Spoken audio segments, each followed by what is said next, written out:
6e siècle. L'Arabie est polythéiste. Des centaines d'idoles trônent à la Mecque. La tribu des Quraysh contrôle tout. C'est dans ce contexte qu'un enfant naît vers 570 à 571, sans père, berger avant même d'avoir une voix. Son nom, Muhammad. Il entre au service de Khadija, une commerçante prospère de 15 ans, son aîné. Il l'épouse, et aux alentours de 610, seul dans une grotte, quelque chose se produit. L'ange Gabriel lui apparaît. Ce moment change l'histoire de l'humanité. C'est le début de la révélation coranique. Elle durera 23 ans. Muhammad se met à prêcher. Un seul Dieu, pas d'idole, pas de privilèges, pas d'inégalité. Les pauvres sont égaux aux riches devant le Créateur.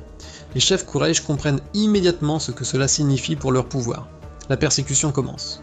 En 622, Muhammad et ses compagnons fuient la Mecque. Ils s'installent à Yatrib, rebaptisé Médine, c'est l'Hégire, le point zéro du calendrier islamique.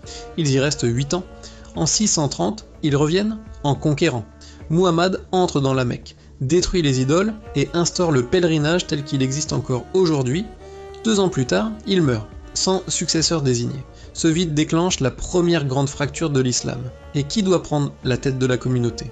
Les uns désignent Ali, cousin et gendre du prophète.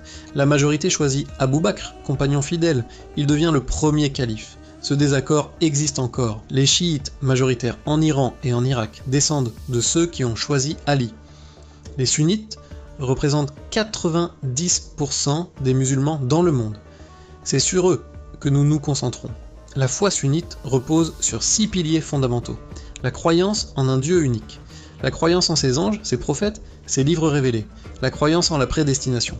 Et la croyance au jour du jugement dernier. Cette foi puise ses sources dans 2 textes.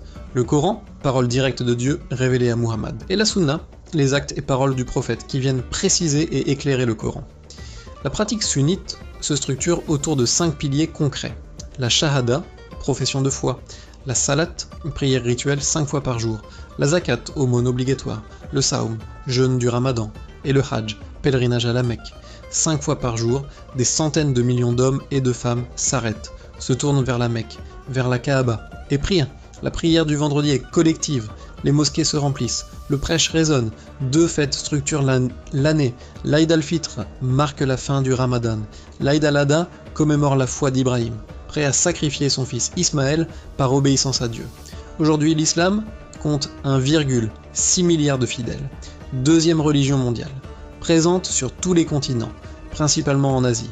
Un homme, une grotte, une révélation. 1,6 milliard de personnes en portent encore l'écho aujourd'hui.